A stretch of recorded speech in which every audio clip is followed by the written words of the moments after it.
Welcome to the MyLifeInConcert.com podcast.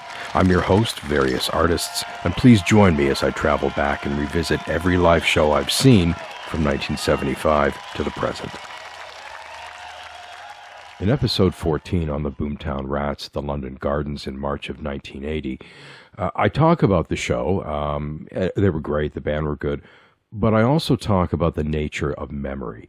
Now, the podcast was based on this original blog entry, because, of course, I started writing MyLifeInConcert.com, without the com.com, back on Open Salon in 2010.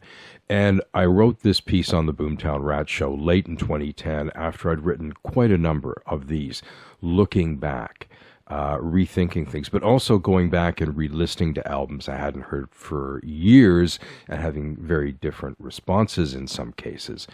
And after thinking about this, my takeaway is that with memories, the present is always in the past. And what I mean by that is that we see the past through the lens of the present.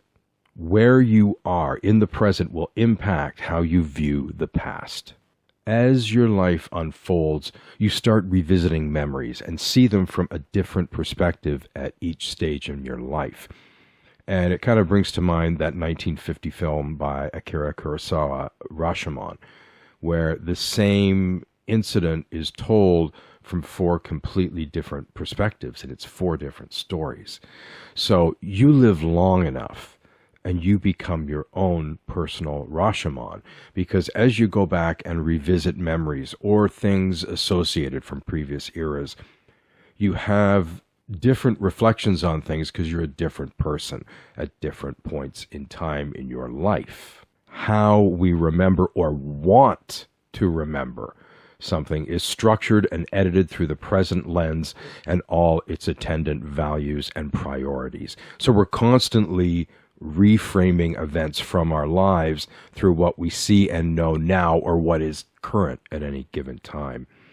And this extends to our perceptions about what we saw, heard, and experienced on the live stage as well, how we contextualize those memories. So I'm going to read something from the original blog entry for the show I'm talking about in this episode. And it mentions that earlier Boomtown Rat Show. And I guess one thing I have to say is that this point, I was going back and revisiting the past, but also writing about then contemporary shows as well. So anyway, this is what I wrote in the fall of 2011. In my memory-themed blog entry for the Boomtown Rat Show, I pondered, in terms of the more review-centric pieces I'm writing on contemporary shows in what was then 2011, what am I leaving out right now that I'd highlight later? What context and foreshadowing, invisible to me now or at that time in 2011, will become essential and evident as time passes? Well, the gig I'm going to be looking at tonight is the perfect specimen to examine through that lens, and how time affords new and different insights. Hey everybody, welcome to the MyLifeInConcert.com podcast. I'm your host, Various Artists, and I invite you to jump into my time machine along with me as we head back 39 years for episode 24, concert number 16, with The Beat, or the English Beat as they were called on this side of the pond, and REM at Alumni Hall, Western University, London, Ontario, Canada, Tuesday, April 12th, 1983, and the episode is titled End of the Party. The ticket price was $10, which is, in 2022 Canadian money, $25.85. Greetings, dear listeners, both new and returning, and thanks muchly for tuning in. In today's episode, my special guest, Phil Robinson, returns once again, and not a moment too soon. Now, in a lot of past episodes, if you've been listening, you know that I have a pretty good memory for remembering a lot of details and stuff from these shows. Meanwhile, ask me to remember an address or phone number or anything like that, and I'm useless. But I remember what shirt somebody was wearing while the band was playing that song 30 years ago, and I don't know why, but I go with it. However, with this show, I remember loving the show, being at the show, but I don't have a lot of details about it, although after talking with Phil, a number of memories came back. However, for Phil, this is one of the most exciting and memorable gigs he ever went to, and there's a lot of reasons why, which you'll hear about. So he's got a lot of just killer detailed memories from the night. So that's something to look forward to in just a little bit when we get rolling with the interview. Now, we also touch on in the conversation a few other sort of concert-related topics, such as Phil seeing REM at Glastonbury in 1999, and me seeing them at the old Ottawa Civic Centre in 2004. And that'll be coming up way down the line as concert number 107. Also, why the late Pete Shelley and the alive Steve Diggle of the Buzzcocks were the nicest guys in all of punk rock, and standing next to Jerry Dammers at the Blackheath Festival and seeing the Selectors' Pauline Black at Manchester Mardi Gras. I'd like to remind listeners to check out the mylifeinconcert.com website chronicling this and many other shows between 1975 and now, with blog entries featuring extra information, including links, photos, the original ticket, related Spotify playlists, and more. And speaking of Spotify, there's 2 playlists I put up for this episode. They're embedded in the blog entry on the website, but of course you can also find them just through Spotify, where of course the podcast can also and is mostly be heard. The largest number of our listeners listen through Spotify. But anyway, they are, as you know, all my Spotify playlists start with MLIC prompt. So MLIC prompt, Gardening at Night, VA's fave REM deeper cuts. Most of them are deep cuts.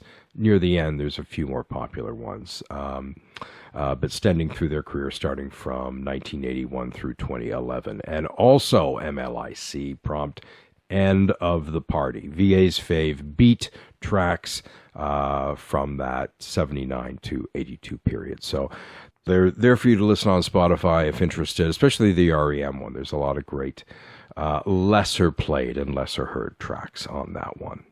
And in addition, dear listeners, please like, follow, and subscribe on our Facebook and Instagram pages, as well as our YouTube channel, which features not only the podcasts, but live footage from shows that Covelet or I have shot, along with vintage video clips and other video excitements, some new ones I'm shooting as well. Also remember to hit that notification bell for new episodes. All right, back to the show.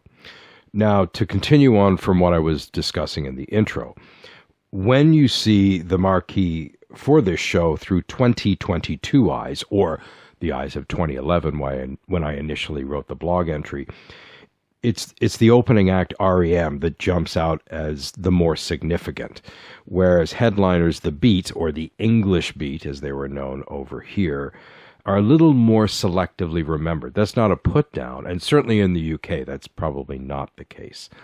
But it's just the level of fame that REM achieved, and everyone would know REM, whereas it would be more of a culty thing in this point in time with the band, especially on this side of the pond. So, but it was weird when this was called, because first it was like, yay, the Beat are coming. They're absolutely one of my favorite bands of the early 80s then and now. And I prided myself on being very in the know of new bands. So when REM was announced for the show, I'm like, huh? I think I'd maybe heard the name once, if that, maybe like in a magazine written somewhere, when I attended this gig in 1983. And I went with Miss Benny's. Have I mentioned Miss Benny's? I met Miss Benny's. She's one of the people I met, I think maybe in the Gang of Four episode, earlier in the year. And we became great friends, part of this circle. But we actually went and saw a number of shows together. We saw, coming up a little bit later in the year is David Bowie. And I remember the last show we saw was Johnny Thunders in '86. But anyway, we were pals and went and saw a lot of music, and we'd tape each other's albums and that sort of thing. And so anyway, we went to this gig, and to put into context, at this point, it was a case of sort of one of the bands from the ska two-tone specials era. Their first single was on two-tone. who had developed this underground following over here and were huge in Britain. But their sound had sort of morphed now with their new album more towards more the pop end of the spectrum. And they were here entertaining this, I think, pretty much packed house of generally not too jaded older alterna folk, which probably would have been me at the time to think of me as older alterna folk, or people a bit older than me, and the more adventurous younger suburban pop pickers. So I'm here back at Alumni Hall for the fourth time with this gig, and alumni had come a long way from the anal retentiveness of that Elvis Costello concert back in 1978, and I look back on that show in episode 8. Now, I'd also seen Joe Jackson put on an outstanding show just the previous fall, and that's episode 19. During which clearly the more clued-in burghers of Alumni Hall allowed people to actually accumulate in front of the stage. Now, one of the things I'd forgotten in that Joe Jackson episode, so I'll make this later amendment, we actually had seats. I thought in the episode that they just let us... it was all open. No, it was seated. We just decided to go up to the front and see if they'd let us. Security at Alumni Hall took the carrot out of their ass. But, we talk later in this episode about security. I never thought about it. It's like these international acts are coming in and it's UWO students as security. Hilarious.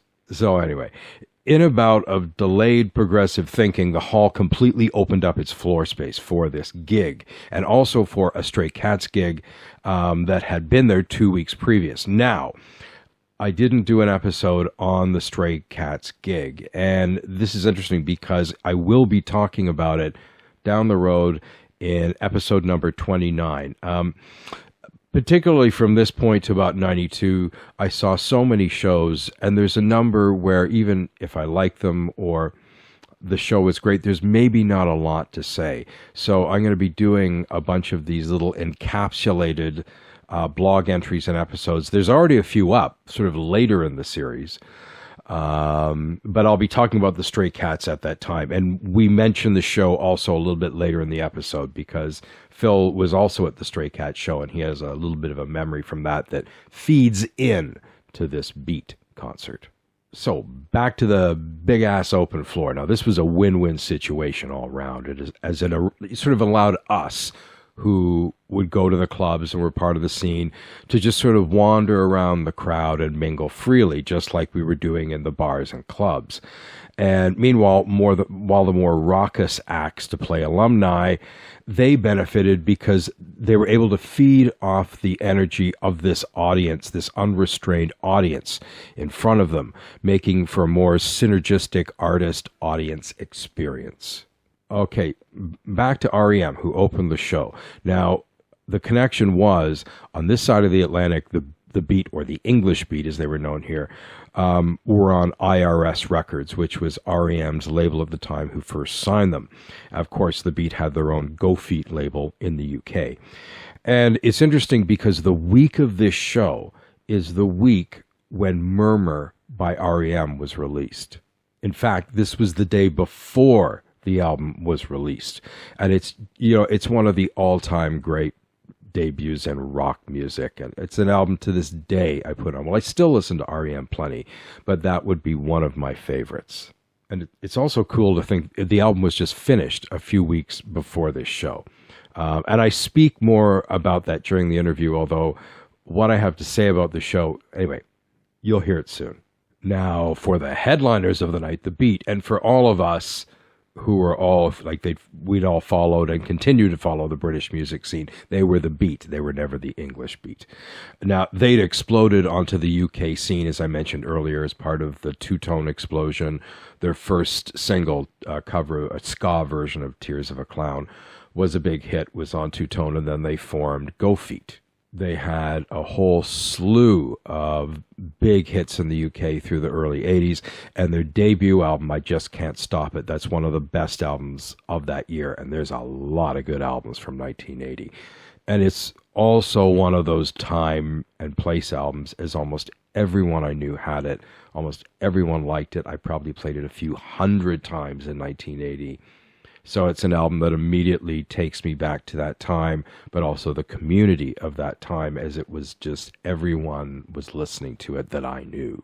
Now, by the time of this gig, they'd already released their follow-up, What Happened, in 1981, and then in mid-1982, they released Special Beat Service, which was clearly aimed at their growing American audience, just as their UK one was starting to shrink. I've already spoken once about seeing the band 8 months earlier, before this show, at the personal debacle that was Police Picnic 82 at C&E Stadium in Toronto in August of that year. It was the very worst concert experience of my life, and I hope that's a benchmark that isn't bettered. For those of you who haven't heard it, it's podcast episode 17, concert number 11, and it's entitled What a Day That Was. And check it out if you want to have a good laugh at the expense of my misery. Phil also has some great stories from the day, and there were some good sets of music, such as from the Police and Talking Heads, but oh boy, what a day that was. Now, the Beat played in the afternoon, and they were good, but from where we were, the sound was terrible. It was just a terrible day. And the sound kept phasing in and out, so it would go from like transistor thin to just plodding bottom end. Very, very frustrating. So this more intimate gig at Alumni Hall was far, far better. So without further ado, let's move on to my interview with Phil Robinson, who has also been known as special guests in earlier episodes. And anyway, we're going to talk about the gig. On to the interview. So I'm here once again with Phil Robinson, who has also been known as special guests in the series. Say hello, Phil. Hello. There we go. And you were here last time for Gang of Four, Yeah. showing early March, and this is just over a month later. And it's the Beat and REM at Alumni Hall. Now, each of us had seen them the year before. Yeah. At Police Picnic 82, Mm-hmm. which was, I think, episode 15, so a few episodes back. And I know that for myself, I was looking forward to seeing them, but as we went in that day, I wasn't having a good day. And the sound was not very good when they were on, at least where we were for the show. Yeah. So I enjoyed them at the Police Picnic, but I far preferred this show. This was far better, this show at Alumni. Yeah, definitely. I was looking much more forward to seeing them the second time than I did the first time. Because it's a more intimate setting. Yeah. And this is where I'd seen Elvis Costello in 78 and then Joe Jackson play that incredible show the previous fall. So it was my third trip to Alumni. And again, and it's still Alumni Hall, still here, still part of UWO, or now they call Western University. And it really is a beautiful hall, like in terms of the acoustics and just over 2,000 people. It's a really, really nice hall. Yeah. Before we talk about the Beat, though, well, first off, maybe we'll talk a little bit about your background with the Beat, which we may have covered in that episode, but we'll just do a refresher here. So what was your background in fandom of the Beat, as it were, or the English Beat, as they are called over here? I got into them when my sister was living over here a few years before, and she sent me over a tape of Madness's first album, One Step Beyond, and I think also the Selector on my radio, 7-inch. And then I think she brought back with her Mirror in the Bathroom, a single. I think that's how I got into them. But because I really got into all those two-tone bands at the time. I'd loved every single one of them. Me too. So I was like weeing myself when I found out they were coming to town. It was like, oh my God, oh yeah, this is gotta go. Yeah. So yeah, I think that's probably how I got into them, is like, because they all kind of popped up all about the same time. Well, all of those first run of two-tone hits was at the end of 79, beginning of 1980. Yeah. So at this point, we're at early 1983. Yeah. And there was the first album, I Just Can't Stop It, which I know, again, in my circle, it's certainly Lady B and I, we both of us just had played that to death. I did. And the follow-up, What Happened, in What? 81. What happened in 81? It's one of those albums where I don't like it as much as its predecessor, but I still really like it. And there's a few tunes on there in particular, like Doors of Your Heart, which are some of my favorite beat songs. Mm-hmm. And it's got kind of that slower pace. But this third album that they're touring on, Special Beat Service, I had bought that and enjoyed it, but you could see they were moving into a more pop sound, which would eventually launch with general public. Yeah. But before we get to the beat, I want to also talk about the opening band, this group some people may have heard of called REM, who I hadn't heard of at the time. So earlier I did an episode on seeing the Boomtown Rats. Oh, we both were in that. We both discussed that show together, and it was the first show of the 80s. And in that article, on the blog entry and in the podcast, I talk about how distance gives you perspective that you may not have had at the time. And this show is almost, for me, the essence of that, because what really strikes me now, at the time it was a night out, it was a fun night out, but what strikes me now is this really is a changing of the guard, because you have the Beat as the headliner, who'd been around a few years, and they had come out of the punk and then that which spawned ska. And they'd been part of that whole end of the 70s, early 80s sound and the types of bands coming out.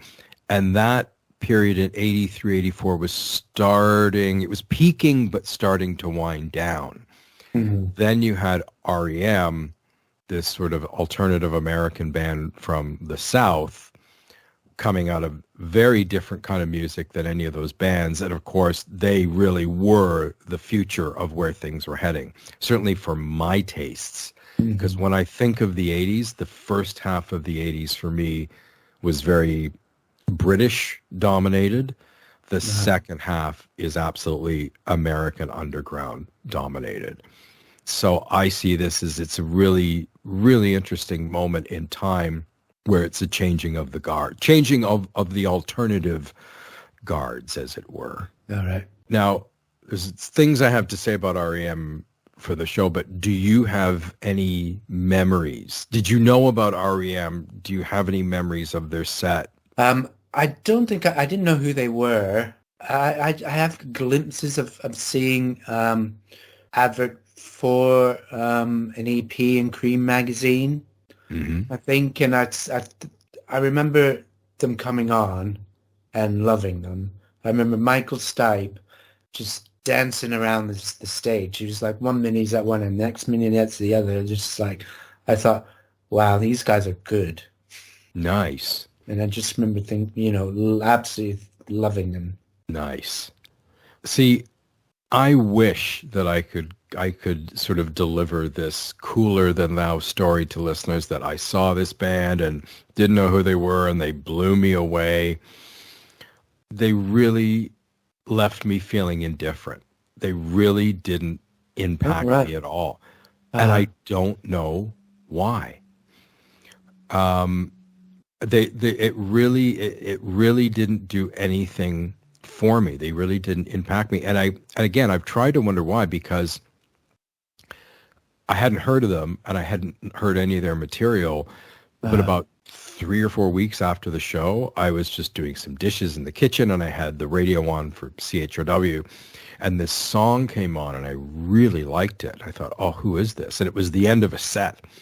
And so right away the DJ said that was REM from Murmur, and that it was Moral Kiosk. That was the first REM song, recorded REM song I heard. And I went, what? And it really didn't sound like the band I had just heard. And I thought, well, maybe it's one of those albums where this is going to be like the one song that I like. And of course, no, eventually I heard the album and and I don't know why, because I immediately responded to the album. And of course, REM became one of my favorite bands in the next 2 decades and one of my biggest musical obsessions. But for whatever reason, I don't know why, they really didn't hit me. and that whole sort of jangle, sort of like the sort of aspects of like roots and country that were there. That was really new. I think the only other band I think of that I was listening to that were doing that was maybe like the second Meat Puppets album. But and I really always kind of liked that kind of 60s jangle music. And one of the bands that comes to mind that I loved in that time was Orange Juice from Scotland. Uh-huh. So I don't know. I don't know what to say. I love REM to death. I have everything they've done. I did go on to see them again in 2004. But for whatever reason, they just didn't click with me in this live performance. Well, that's weird, isn't it? Because I thought they were great, but I was there for the beat. But I remember hearing it. I heard the album in a friend's car, and she was like, "Oh, this is that band that opened up for the beat." It's like, "Oh, wow, that's pretty cool." And thinking, "Oh, yeah, I like that," but I didn't think, who was to know what they were going to become. You didn't think at that time, they were just the band that opened up for the beat. You didn't think they were going to become this huge, worldwide, huge, a stadium-filling band. Oh, I don't think anyone saw that in the 80s. I knew they were going to be successful. And again, when I heard Murmur and then Reckoning, it's like they became like my favorite band, like one of my favorite bands of that time. I always think of them and the Smiths kind of within about a year, kind of around that same time. And they were sort of British and American bands that had some similarities. Yeah. And they just went nuts on both of them. But for whatever reason, and I know so many people talk about seeing them live early on and being affected. I could lie and say I wasn't, but for whatever reason, they just didn't do it for me that first time. I know I'm an exception to that rule, and God knows once I started hearing their records, that changed immensely over time. The second time I saw them was in 1999, and they headlined the Pyramid Stage at the Glastonbury Festival. So it was, from one extreme to another. It was bizarre to see them as an unknown band to a band that was this big, huge monolith of, headlining the biggest stage in the UK.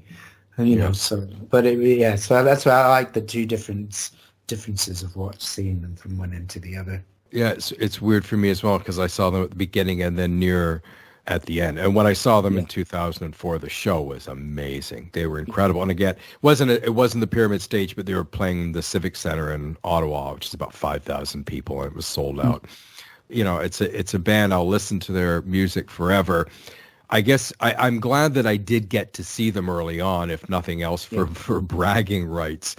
But it's just one of those weird things. I don't know. Maybe my ears weren't attuned, the mood I was in. I'm pretty much, I think I'm the only person I've ever met who who saw REM earlier on and didn't have a strong response to the band. So I got that one really wrong.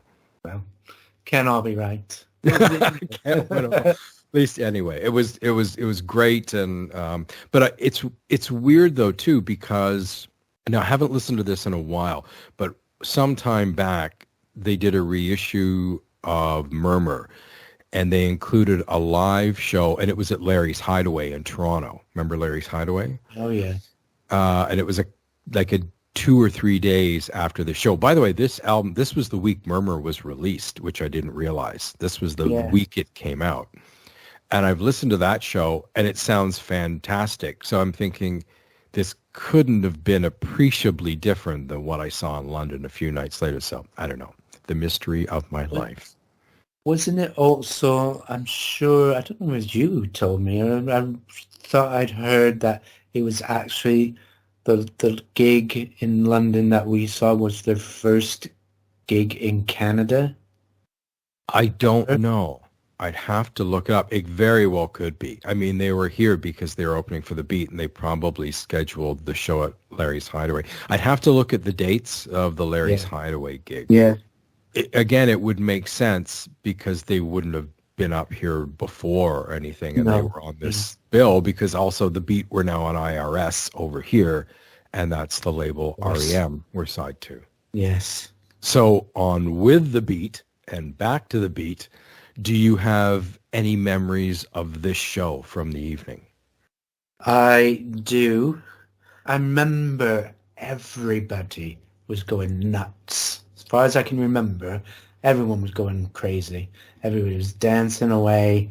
I remember climbing up onto the stage. I was at the front, got onto the stage, danced around on the stage. Just, well, not all the way around the stage, just sort of next to the sax player. And I then remember this. I now that you're saying this, I remember this. And then I remember jumping back into the crowd because I saw the Right. bouncers and security coming towards me. So I jumped back in to the crowd and continued. And then I did it again. I remember doing it again.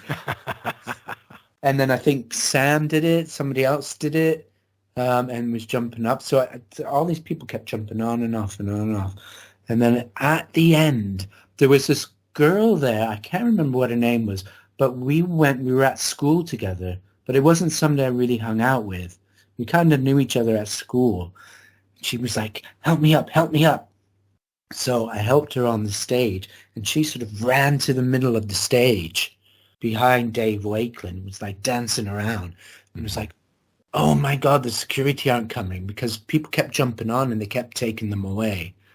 So I remember then going on after her and then went and stood next to her dancing away. And the two of us were there and the bouncers did nothing. Security were nowhere to be seen. And then the next thing I can remember from that is dancing around and looking out into the crowd. And it just looked like people were climbing over each other to get onto the stage. And then before the end of the song, the stage was packed full of people. Somebody had ripped Ranking Roger's shirt off. I looked down and Sam, who I was at the concert with, was strumming Dave Wakeling's guitar. He was like down in front of him. He wasn't on the stage, but he was like, his hand was there strumming his guitar and he was letting him do it. And he's like that, strumming his guitar really hard. And everybody was just tons of people on the stage by the end of the song. Okay, I had totally forgotten about all of this, and just you mentioning that, Sam strumming his guitar and the ton of people on the stage, it's now, again, like this, my hard drive has refound these morsels of memories. Now I remember that. I remember you being on the stage. I'd forgotten because I remember who I went with now. I went with who I'm calling Miss Benny's or Miss Beans. Mm-hmm. And I now have this memory of you like, hey, there's Phil on the stage because I had just recently met you probably in the last month or so. Right, okay. And I remember everyone going up on the stage, everyone trying to get on the stage near the end. I'd totally forgotten. Now I remember now that you mention it. And the thing with Sam playing his guitar, I remember that because he sort of brought the guitar down to the crowd and he reached up and was playing it. Yeah, I remember because I just remember thinking on the stage when I was on the stage as well, thinking, this is amazing. It was nice. The most exciting concert that I'd been to ever in my life up to that point. And probably it could be, could be up there still. Probably because I got onto the stage and danced around like that. But just because everybody was going nuts by the end of it. Of course, it would be memorable for that reason. How often has that happened? Yeah, never.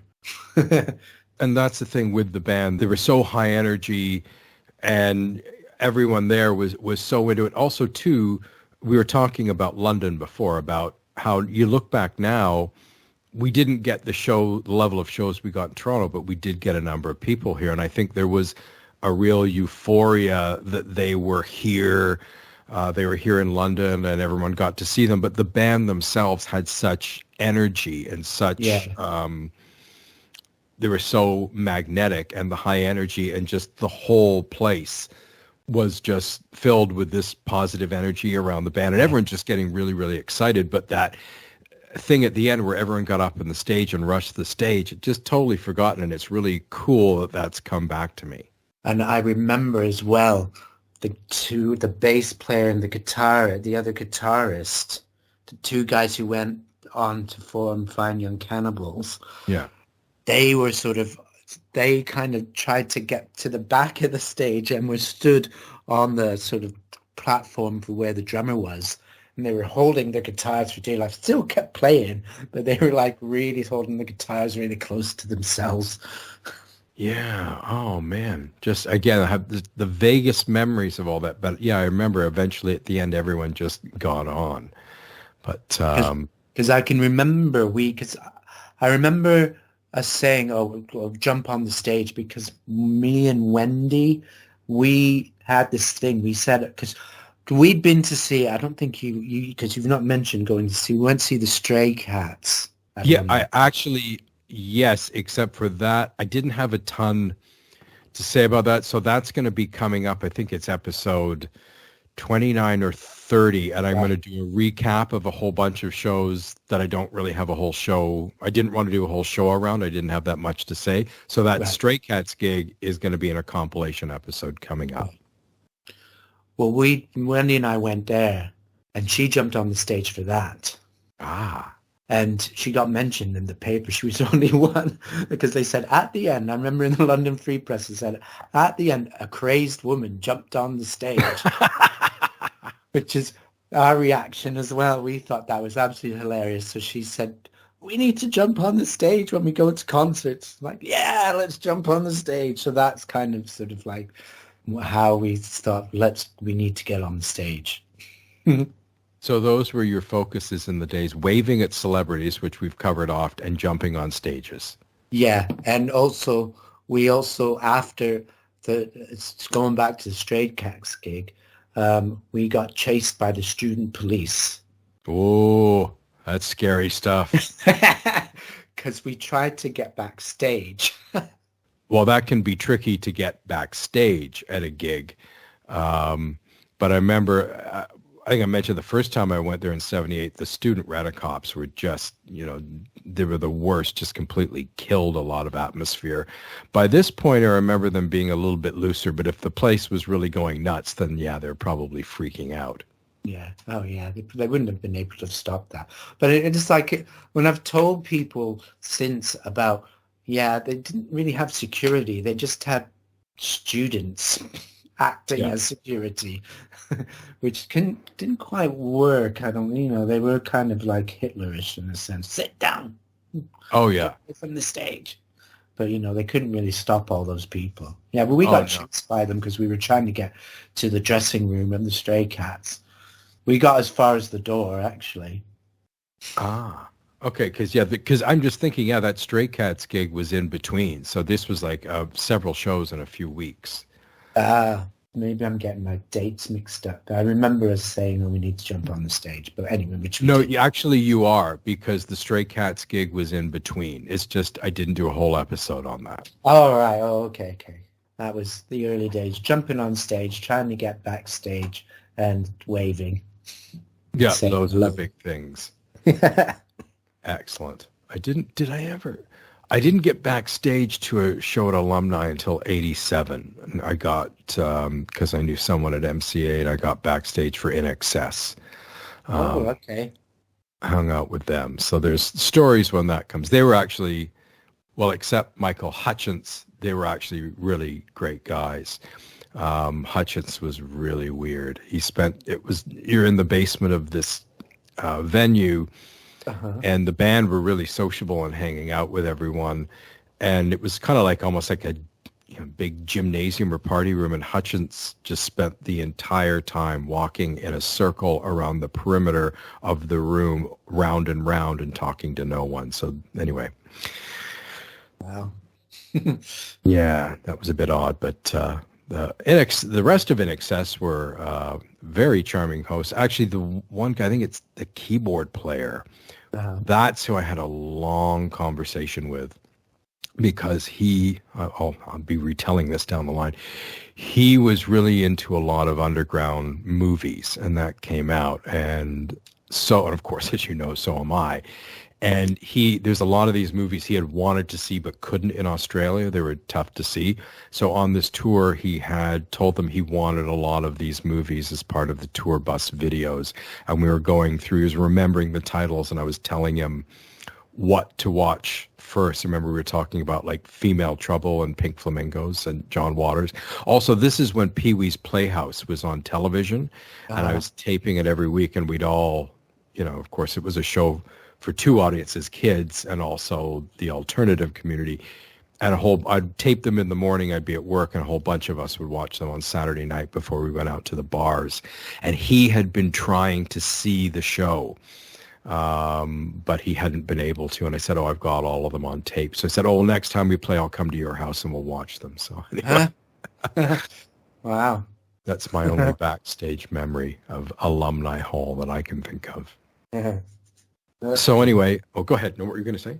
No, I was just saying that was pretty cool, though. Yeah, it was neat to get back, and but I remember when Michael Hutchence, died, had killed himself. I remember thinking back to that evening, and even then, it's like it's just very, very unusual. Anyway, very sad, but anyway, with the Beat, luckily we saw them this next time because within a few months they were no more, and of course, Dave Wakeling and Ranking Roger went off to form General Public and had a lot of success early on. Kublet is a big General Public fan. Oh, yeah. But then, was it Andy Cox? And what's the other guy's name? Oh, yeah, I've forgotten Andy Cox. I've forgotten his name. What's that? I've forgotten the other guy's name. I'm blanking. But of course, they kind of laid low for a bit and then found Roland Gift and emerged a couple of years later with Fine Young Cannibals. Yeah. I think they did two really excellent albums. And of course, that second one blew up. Huge, huge album. Actually, another backstage story is coming up way down the line. This is a great one, is my evening with the Buzzcocks, where we hung out with Pete Shelley and Steve Diggle for an hour after the show. And I mostly was chatting with Pete Shelley. Both of them were. I'm going to say this right here and now. I want to make this declaration. Unfortunately, Pete Shelley has died, but Pete Shelley and Steve Diggle, the two nicest guys in punk rock, in all of punk rockdom. Really nice guys. But I remember Pete Shelley, I'd kind of forgotten about the cover the Fine Young Cannibals did of Ever Fallen in Love. Oh, yeah, of course. Yeah, there's that connection. Right. And he made a fortune off of that in royalties of that. Yeah, song. Well, yeah, it would have done, because Fine Young Cannibals were big in the US. That really kind of surprised me when that happened. Oh, that album was massive. I was working at Sam the Record Man at the time. That we just sold that by the crate load. It sold millions, but that made a bundle of money for Pete Shelley. So that was kind of nice to hear. Yeah. Actually, he didn't say that night, but I later read that tour that I saw them on, which restarted their career, it was a touring band and putting out albums, was financed by the royalties from that Fine Young Cannibal cover. Wow. But super, super nice. Steve Diggle, it was really nice. The both of them are just great guys. A lot of fun. But back to the Beat and REM, of course, the Beat had their day. The Beat was over. But again, all those two-tone bands, well, especially the Specials and, of course, Madness, are such an institution in the UK. But the Beat really became beloved around the world, and they still have a following. And that ska, the British ska from the late 70s continues to be an influence. Yeah. Well, the Beat, the Dave Wakeling version, because there was a time when there was two, wasn't there? Yeah, they kind of split, They split. There was Ranking Rogers version, who I saw a couple of times at different festivals, and I saw him in London at the 80s festival, that the London version of the one we go to here. So, and they were good. They were on early on, and it had Ranking Roger Jr., there was the Beat featuring Dave Wakeling, and he's kind of taken away the featuring Dave Wakeling, because now there's only one, because sadly Ranking Roger passed away. Yes. So now it's just the Beat, and the Beat were meant to be playing at the Aegis Festival that we went to the other week In Leeds? in Leeds, yeah, prior to COVID. Yeah. You know. Gotcha. So they should have been the lineup that we saw, and they should have been on, but because of COVID, it got cancelled, and then they cancelled their gigs over here probably because I think he lives in LA now. So I was a bit disappointed that, you know, would have been nice to have seen him doing it again.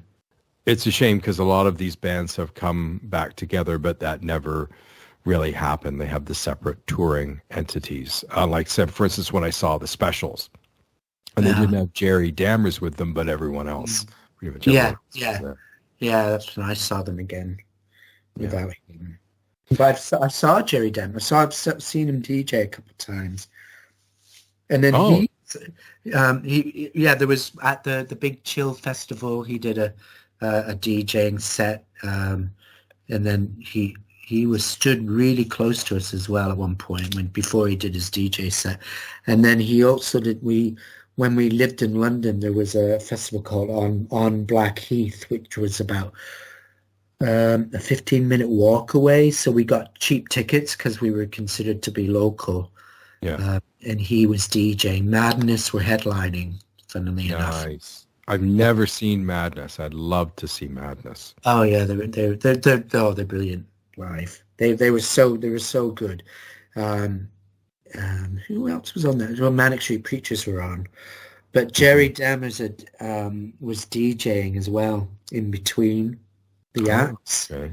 Yeah. He did a whole thing because I don't think it was that.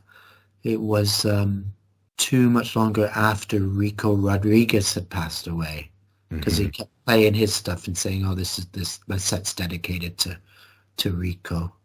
Okay. So yeah, that was kind of interesting. I think I've seen all of the two-tone bands now. The Body Snatchers? Oh no, I haven't seen the. Sorry, no, I lie. I haven't seen the Body Snatchers. I saw the Selector. Oh, you did with Pauline Murray? Pauline Murray was the Body Snatchers. Sorry. Okay, so with Pauline, what the heck? Anyway, yeah, I saw her. Right, this. It was in the 90s in Manchester Pride. Pauline Black. Pauline Black. Yeah. Is it? So there were. Yeah, it's Pauline Black. Yeah. So with Pauline Black. So yeah, it was Manchester Pride. Yeah. Which was called Mardi Gras at the time. Yeah. And there was a club called Factory Paradise. It's a gay club called Factory Paradise, which was in the old offices of Factory Records. Oh wow, nice.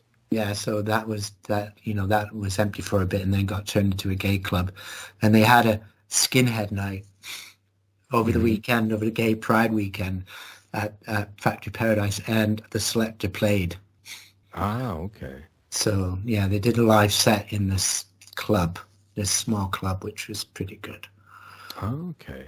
Yeah, I didn't get to see them either. So that's cool you saw them.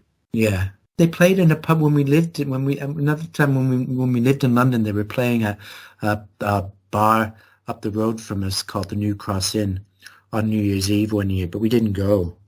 I don't know why. I don't think we were in the mood to go out.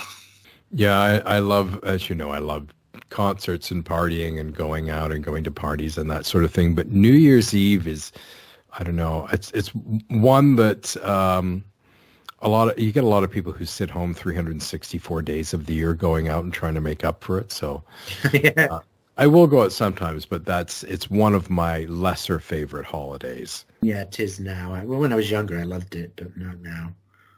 Well, thanks for joining once again, Phil. And you had so many great memories of the gig. Again, many things I had forgotten. So thanks for being able to fill that in and add all that extra stuff to the story. Okay, great. Yeah, it's been a pleasure. Well, this wraps up my look back at this Beat and REM show from 1983.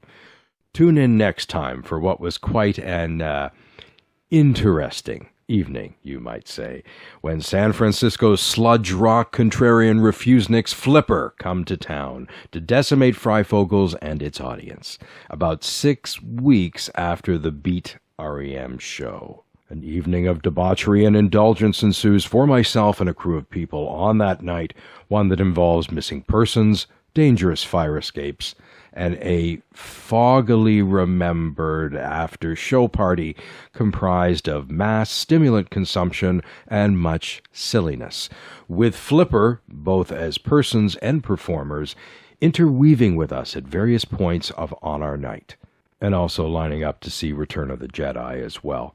Anyway, all this and more coming up in episode 25, concert number 17, entitled Fucked Up Once Again, Flipper at Fryfogels, London, Ontario, Canada, Monday, May 30th, 1983. I'd like to say a big thanks to listeners both new and returning for taking the time to tune in.